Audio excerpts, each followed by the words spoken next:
조화제TV 시청자 여러분 안녕하십니까. 2019년 9월 12일 추석 연휴가 시작되는 첫날입니다. 오후 3시입니다.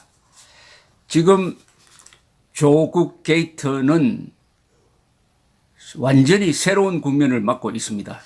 조국을 법무장관에 임명한 문재인의 이 실수가 그냥 덮여질 리가 만무하다는 생각이 들 정도로 확대가 되고 있습니다. 권력으로 덮는 데 한계가 있다, 이렇게 보입니다. 그런데 문재인 권력의 핵심이 어딘지 여러분, 그것은 공포감이죠. 문재인 세력을 비판하면은, 문재인 대통령 측근을 수사하면은, 문재인의 말을 거슬르면은 감옥에 간다. 이게 가장 큰 공포입니다. 그런데 누가 감옥에 보냅니까? 검찰이 감옥에 보내죠. 그런데 검찰이 조국 수사를 함으로써 문재인 정권과 맞서는 형국이 되니까 갑자기 국민들이 검찰을 지원하기 시작을 했습니다. 그리하여 그동안 그렇게 비판에 맞지 않았던 윤석열 총장을 적극적으로 지원하고 아주 영웅시하는 풍조까지 이루어졌습니다. 한 2달 전에 비하면 상황이 180도로 바뀌어버렸습니다. 이렇게 되니까 자연스럽게 이 정권에 대한 공포감이 매우 약화되고, 공포감의 약화를 반영하는 것이 조국 문재인에 대한 조롱입니다. 일종의 조롱대회 같은 게 막 이어지고 있습니다. 자, 그런데 어제 이 판사가 사모펀드와 관련되어서 처음으로 구속영장이 청구된 2사람을 영장 기각을 했습니다. 그 적용된 범죄의 혐의, 특히 증거인멸 등을 고려하면은 청구된 영장이 받아들여지는 것이 정상으로 판단되는데 의외로 기각을 했어요. 그래서 벌써 판사가 정권 쪽으로 붙은 것 아니냐 하는 김진태 의원의 아주 날카로운 지적이 있었습니다. 그럼에도 불구하고 영장 기각 사유가 결코 조국 측에 유리한 게 아니에요. 그걸 보면은 우선 청구된 범죄 혐의가 인정이 된다는 취지입니다. 다만 2사람이 수사에 협조하고 상당 부분은 자백을 했다. 그리고 몸통은 따로 있다. 그 몸통으로 지목된 사람이 다른 이 아닌 조국의 오촌 조카입니다. 오촌 조카. 이 오촌 조카와 관련된 기사가 요사이 계속 나오고 있는데, 이 사람이 8월에 해외로 나간 다음에 필리핀 월남을 전전하면서 국내 관련 업체 사장과 전화는 하는데 돌아오질 않습니다. 그러니까 해외 도피한 거죠. 아니, 세상에 이런 일이 어디 있습니까? 법무장관의 오촌 조카가 법무장관과 관련된 비밀을 털어놓지 않기 위해서 지금 해외를 전전하면서 통화를 하고, 그것도 통화가 녹음이 돼가지고 공개되어서 한 2, 3일 동안은 그 통화 녹취록이 주된 뉴스 소스였습니다. 이런 일이 있을 수가 있습니까?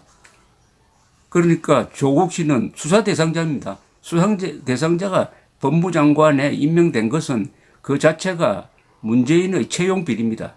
채용 비리라는 게 뭡니까? 부적격자를 권력의 힘으로 또는 금력의 힘으로 억지로 그 자리에 집어넣는 것을 채용 비리라고 하지 않습니까? 채용 비리인데 그렇게 되었으면 자숙해야죠. 자숙은 어떤 식으로 하느냐? 자기는 법무장관이 되면 관련 수사 보고를 일체 받지 않겠다고 했는데, 그것은 하나만한 이야기입니다. 받아서는 안 되게 되어 있습니다. 우리 법에 재판에 관해서 이런 내용이 있어요. 재척, 기피, 회피 제도가 있습니다.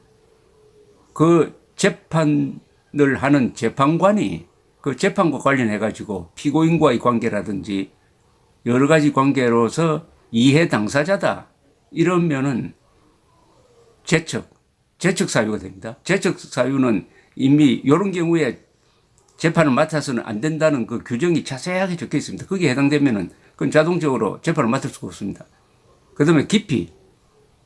거기에 해당하지 않지만은 뭔가 이해 당사자다 하면은 피고인 쪽에서 재판부 기피 신청을 할 수가 있습니다. 그 다음에 회피는 자기가 스스로, 재판부가 스스로 하는 겁니다. 회피. 재척 사유는 아니지만은 그래도 나는 이 재판을 맡기는 힘들다 해가지고 스스로 하는 것을 회피라고 합니다. 재척, 기피, 회피. 이게 수사에도 그냥 적용된다고 봐야 됩니다. 이 법을 떠나서 인간 양심의 문제이고 공정성을 가장 중시하는 이 수사의 또 검찰의 상부기관인 법무부 장관이 이것은 1 더하기 1은 2라는 것처럼 명백한 행위입니다. 따라서 장관직을 사양했어야 되죠. 그러나 장관직을 맡았으면 앞으로 검찰개혁이라는 이야기를 하면 절대 안 됩니다. 검찰개혁? 자기가 지금 수사 대상자인데 그 개혁 대상자가 개혁 이야기를 합니까? 그러나 지금 노골적으로 하고 있습니다. 그리고 그 부하 차관국장이 윤석열 총장을 수사 지휘선상에서 배제하려는 노력을 했다 해가지고 또 폭로가 되었습니다.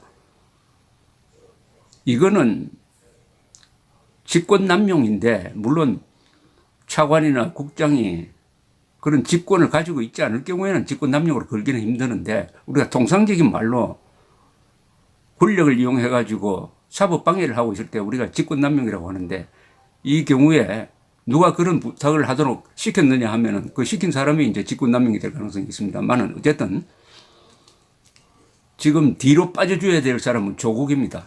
윤석열 씨를 왜 빠지게 합니까? 그럼 조사받고 있는 도둑이 말입니다. 예를 듭니다. 도둑이 비유를 한다면은 도둑이 형사 바꿔달라고 경찰청장에게 전화를 합니까? 도둑이 자기를 쫓는 형사를 바꿔달라고 자기 가족을 쫓는 형사를 바꿔달라고 경찰청장에 전화하는 꼴 아닙니까? 그래도 무조건적 지지층이 40%가 된다 해가지고 밀고 나가는 모양인데 이것은 우리 국민 상식에 대한 도전입니다. 상식에 대한 언젠가는 우리 국민들이 정신 차리게 될 것인데 지금 어제 영장 기각됐지만 오늘 아침 조중동은 일제히 사모펀드 문제를 계속 제기를 하고 있습니다. 그 가는 것의 방향의 핵심은 이겁니다. 사모펀드 관련 회사 오촌 조카가 실제 주인공으로 보이는 실제 소유주인 것 같이 보이는 이 사모펀드가 여기저기 투자를 하면서 하는 과정에서 조국 민정수석을 통하여 사업상에 득이 될 만한 정보를 취득을 해가지고 그것을 돈벌이에 써먹었느냐 아니냐입니다. 이게 핵심이 이겁니다. 만약 관련이 있다고 하면 이건 큰일 나는 거죠. 그건 뭐 조국 본인의 수사를 불가피하게 만드는 것인데 권력형 비리의 가장 전형적인 모습입니다. 그 방향으로 가고 있다는 것을 알 수가 있습니다.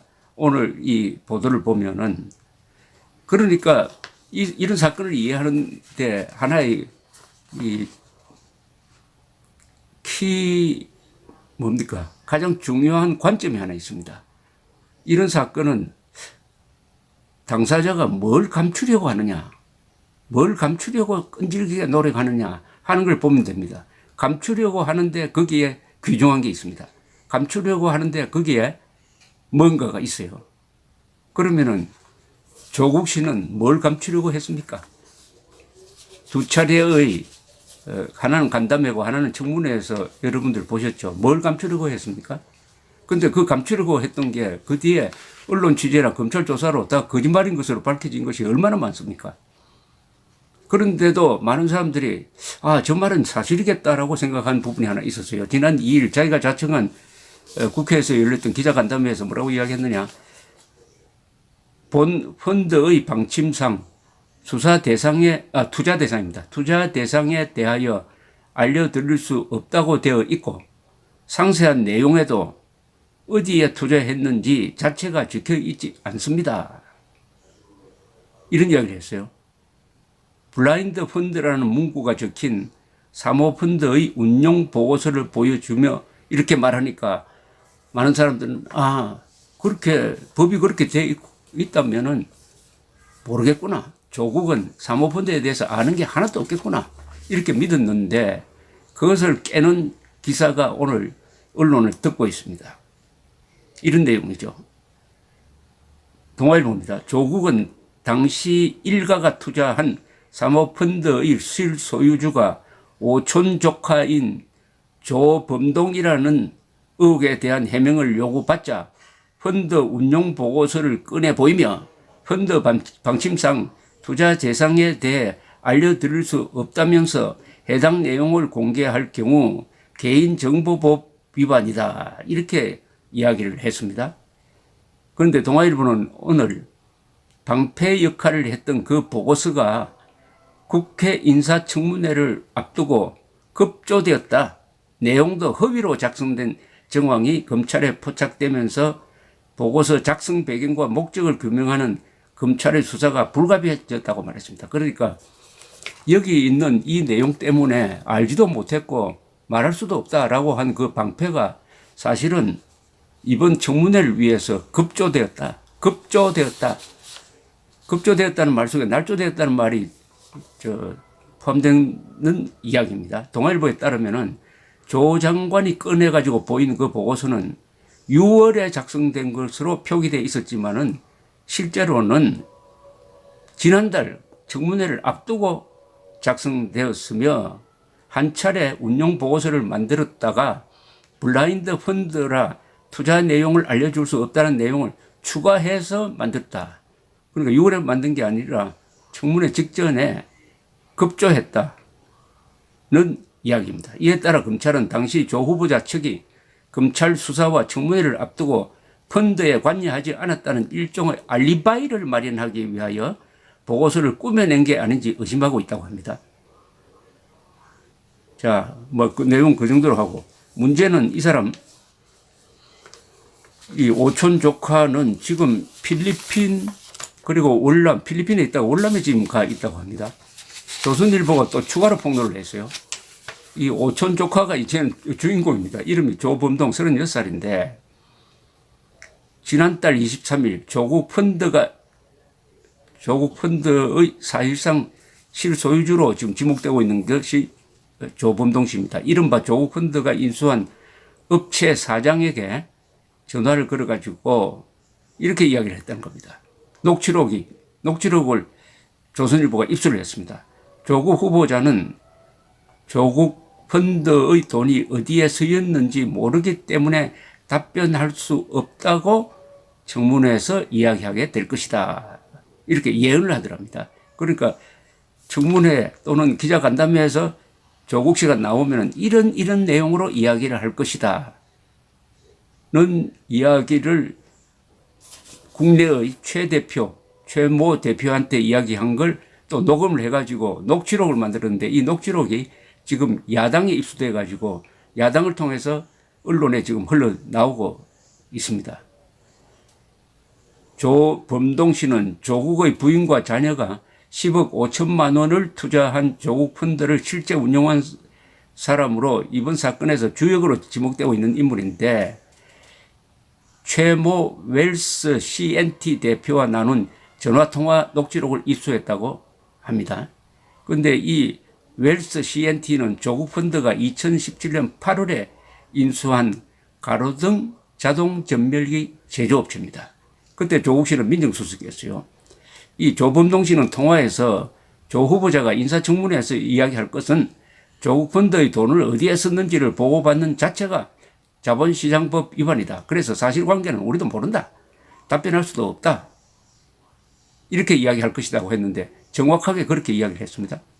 그러니까 그 열흘 뒤인 지난 2일 국회 기자간담회에서 그 시나리오대로 이렇게 이야기를 했습니다. 실제로 조국 펀드는 이른바 블라인드 펀드라고 하는데 펀드 운용상 이 펀드가 어디에 투자되는 것인지를 투자자에게 알려주지 않도록 설계되어 있다. 알려주면 불법이다. 따라서 모를 수밖에 없었다. 그러니까 제가 모른다는 겁니다.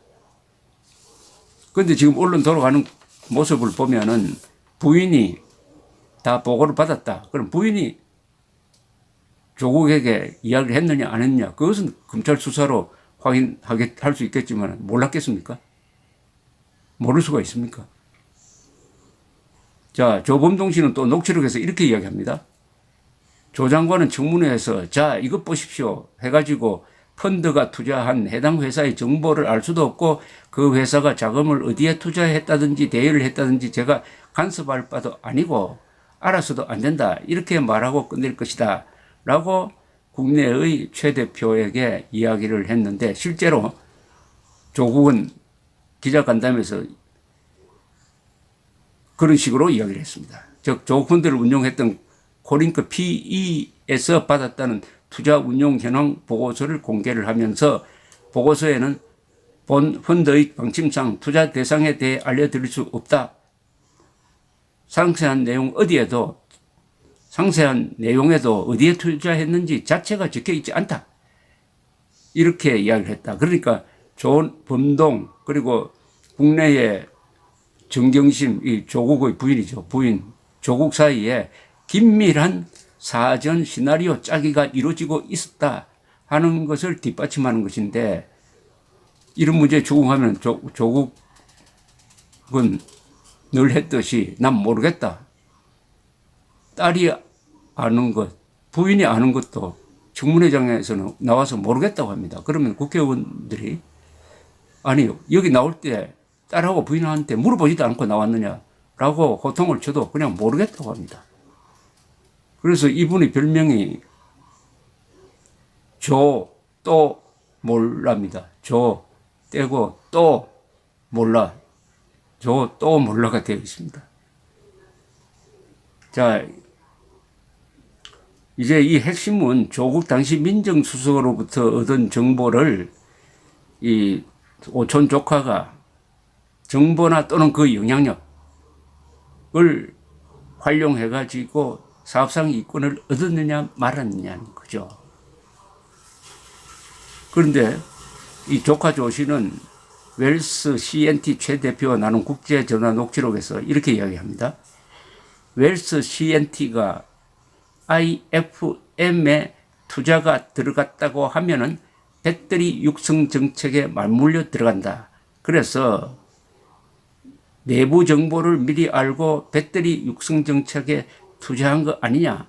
완전히 빼도 박도 못하는 상황이 된다는 취지의 이야기를 한 게 녹취가 되었습니다. 완전히 빼도 박도 못한다. 맞물려 들어간다. 이걸 보면은 이 지금 세간에서 의심하고 있는 정부 고위직에 있는 사람만 알 수 있는 정보를 알아가지고 투자했다. 그 분야에 투자했다. 하는 것을 숨기고 싶어하는 절박한 느낌이 듭니다. 빼도 박도 못하는 상황, 빼도 박도 못하는 상황 이런 말을 들으면 그런 생각이 듭니다. 그러면서 이렇게 또 이게 전부 다 이해 충돌 문제가 생기게 된다. 이해 충돌이라는 말을 요새 많이 쓰는데 그것은 뭐 고위 공직자가 알고 있는 정보를 친척이 입수를 해가지고 투자를 한다. 이런 게 이제 이해 충돌, 공직자의 이 의무와 배치되는 어떤 행동을 이해 충돌 문제라고 하는데 그것으로 추정이 됩니다. 웰스 CNT는 조 장관 가족의 투자금이 들어올 당시에 정관상 사업 목적에 2차 전지를 새로 추가를 했습니다. 2차 전지. 이후 콜링크 설립 자금으로 된 현대차 협력사 익승의 2차 전지 관련 자회사인 IFM에 13억 원을 투자했다. 그래서 점점 이 2차 전지 사업에 투자한 것이 조국 씨의 역할과 어떤 관계에 놓여 있느냐 하는 것을 캐내는 게 이번 이 수사의 가장 핵심입니다. 어느 정도 들어갈 수 있을지.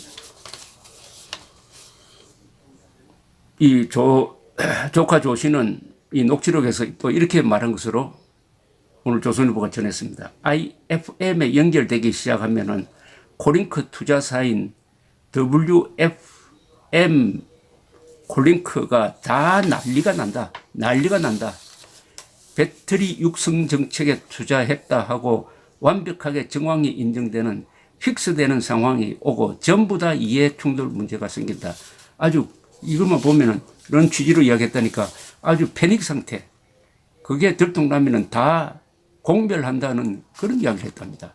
다 공별하는 대상 중에는 조국 후보도 포함되는 것으로 여겨집니다. 이 녹취록에 따르면 또 웰스 CNT가에 들어온 자금 흐름을 다르게 말해달라고 부탁하면서 이거는 같이 죽는 케이스다. 정말 조 후보자가 같이 낙마해야 하는 상황이다. 라는 이야기를 했답니다. 그런데 낙마하지 않았어요. 문재인이가 봐주니까. 지금 법무장관입니다. 그런데 왜 낙마해야 하는 상황이라고 이야기했을까? 후보자가 왜 낙마하고 공멸한다는 이런 이야기를 했을까? 그걸 가려내려면 이 사람이 귀국을 해야 됩니다. 아니, 법무장관이 귀국하라고 하면 귀국하지 않겠습니까? 그런데 지금 오촌 조카가 바깥을 떠돌고 있는데 이 상태를 방치하는 장관, 그 사람이 환경부 장관도 아니에요. 법무장관이에요. 대한민국 법치를 앞장서서 무너뜨리고 있습니다. 이게 바로 사법방해죠. 지금 만약 미국에서 벌어졌으면 당장 탄핵이고 수사입니다. 그런데 아직 우리나라에서는 사법방해에 대한 명확한 법 규정이 정비되어 있지 않습니다. 또 이런 이야기가 됐습니다. 내가 알지도 못하는 이 경우에는 이 조카와 통화하던 국내의 최 대표가 이런 이야기를 한 걸로 녹취가 되어 있습니다. 내가 알지도 못하는 조국 선생 때문에 이 낭패를 당하고 있다. 그 참 재밌는 이야기네요. 내가 알지도 못하는 조국 선생 때문에 이 낭패를 당하고 있다. 이 낭패를 당하고 있다. 자, 어쨌든 복잡하게 돌아가는 것 같지만 어떻게 보면 단순 명쾌합니다. 이거는 조국 가족이 전반적으로 조사 또는 취재, 수사의 대상이 되고 있는 상황이니까 수사 대상이 된 조국은 사퇴를 하든지, 사퇴를 하는 게 제일 좋죠. 그리고 그 직책을 유지할 것 같으면 앞으로 입에서 검찰 검자도 나오면 안 됩니다. 검찰 검자도 나오면 안 됩니다. 나오면 수사방해고 그것은 나중에 반드시 형사처벌로 정리가 될 것입니다. 감사합니다.